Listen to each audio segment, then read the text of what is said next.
வணக்கம், welcome to Chitra Murali's kitchen. இன்னைக்கு என்ன பார்க்க போறோம்னா டீ டைம் ஸ்நாக்ஸ் தான் பார்க்க போறோம். கடலைப்பருப்பும் சோயாவும் வச்சு நம்ம சோயா சங்க்ஸும் வச்சு ஒரு வடை ஒன்று பண்ண போறோம். அதுக்கு ஒரு கப்பு கடலைப்பருப்பு எடுத்திருக்கேன், ஒரு கப்பு சோயா எடுத்திருக்கேன், ரெண்டும் ஈக்குவல் ப்ரொபோர்ஷன். அந்த ஒரு கப்பு சோயா எப்பயும் போல வெந்நீரில் போட்டு நல்லா வடியை விட்டு ரெடியாக எடுத்து வச்சாச்சு. இப்போ எப்படி பண்றதுன்னு நம்ம பார்த்துடலாம். ஃபர்ஸ்ட் இந்த சோயாவை நம்ம கொஞ்சம் விப்பரில் போட்டு ஒரு ஓட்டு ஓட்டி எடுத்துக்கலாம். சோயாவை பவுலில் மாற்றிடுவோம். இப்போ கடலைப்பருப்பு ஊற வச்சது ரெடியாக இருக்குது. நல்லா ஒரு 2 மணி நேரம் ஊற வச்சு எடுத்துக்கோங்க. இப்போ அதையும் சேர்த்துக்கலாம். ஒரு பச்சை மிளகா, ஒரு சின்ன துண்டு இஞ்சி, காரத்துக்கு ஒரு 5 வரமிளகா போடுறேன். காரம் உங்களுக்கு தகுந்த மாதிரி பார்த்து போட்டுக்கோங்க. தேவையான உப்பு. இப்போ நல்லா கோர்ஸாக அரைச்சி எடுத்துக்கலாம். இப்போ கோர்ஸாக அரைச்சிருக்கோம், இதையும் சேர்த்துடலாம். கடலை பருப்பையும் அதே மாதிரி கோர்ஸா அரைச்சி எடுத்துக்கலாம். சோம்பு ஒரு அரை டீஸ்பூனுக்கு சேர்த்துக்கலாம்.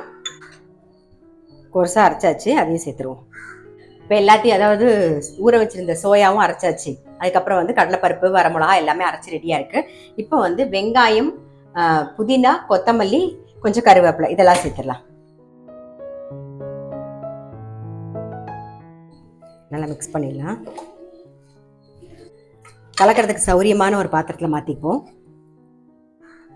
புதினா, கொத்தமல்லி, கருவேப்பிலை எல்லாத்தையும் சேர்த்துட்டு நல்லா மிக்ஸ் பண்ணிடுவோம்.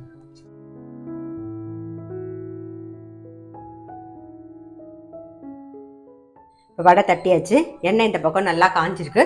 நம்ம பொரிச்சு எடுத்துடலாம்.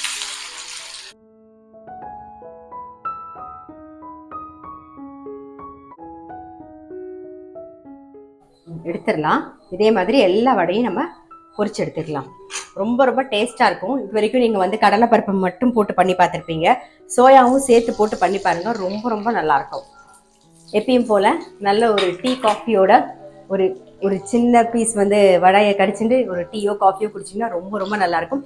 பசங்க ஸ்கூல் விட்டு வரதுக்குள்ளே இந்த ஸ்நாக்ஸை ரெடி பண்ணிடலாம். நல்ல ப்ரோட்டீனும் கூட. டெஃபினட்டாக ட்ரை பண்ணி பாருங்கள். நான் அடுத்த வீடியோவில் சந்திக்கிறேன்.